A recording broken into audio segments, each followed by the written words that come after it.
Hi, Achy Dad here. I'm very achy. Not been working out. I think I'm at 190 pounds, 5'7".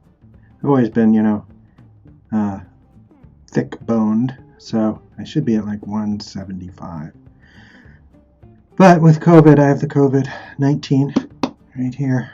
But the exciting news is I sold our 1997 pop-up camper, a small 1,000-pound Coleman Toas.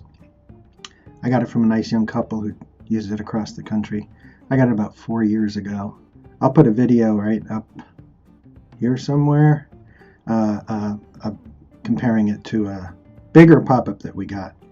I got it for $800. I put all new rubber on it and patched it up a little, including a new spare, which is key. Someone took very good care of this. There's no rot in the wood, which is key for pop-ups. I took very good care of it, and we left it up for 2 years right through the winter so that if you don't have a garage, I think it's key to keep them up so that when it gets wet in the rain, the canvas isn't packed in tight because the seams will rot. So it was still waterproof, and we used it with the kids for a guest house, and we went to some campsites, but mostly a playhouse guest house in the backyard. Plumbing didn't work. Never tried the heater. I didn't want propane in or to cook in it. Just ran an extension cord for an electric blanket underneath you. Slept out there to 25 degrees, warm as toast. Same with the new one, which is, a little bigger than our minivan can tow. The Coleman, the great thing about the Coleman was it could be towed with a Forester. It was 995 pounds dry. And the person who finally came to get it was a young guy who's a riverboat guide in Massachusetts, and he's going out with his friends to be a guide out west. Was it Steamboat Springs? So he's going to just tow it out, not put it up and down much because it's delicate, and put it up when he gets there and stay in it. And that's going to be so cool that it has yet another life after all these decades. And I was reflecting that, it was a fantasy for us to buy it. We didn't go camping as much as we thought, but we used it a lot. One of us would go out there with one of our 2 kids, and it's like getting away and camping in your backyard.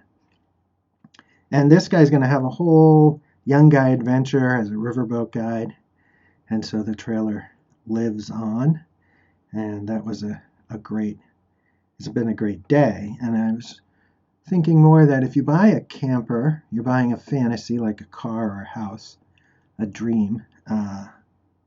And same with a boat.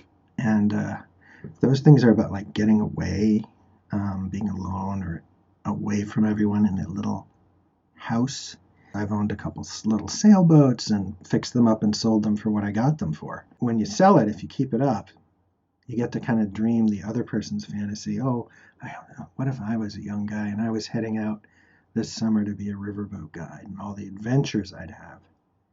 So I wanted to post about buying things used that are fantasies, and then if you take care of them and they're good or better than when you got them, you pass it off with not much money, because I got $600 for this, and it was a good deal. I gave them the propane tank and canvas patches, and I'll take care of this 17-foot pop-up we have that our minivan can tow, and hopefully sell it. And I bet that 97 Coleman will eventually become an ice house or something. They're great for ice houses where you take the canvas off and just use the roof. And then eventually after that, I bet someone will tear it apart and make it a trailer. They're worth a few $100. It's got a great frame. And it's just a good day. So I hope everybody stays in your fantasies out there, but without spending too much money and making sure to pass them on to the next person. So keep dreaming. Oh, and don't forget to subscribe and like or dislike these videos. Stay safe out there.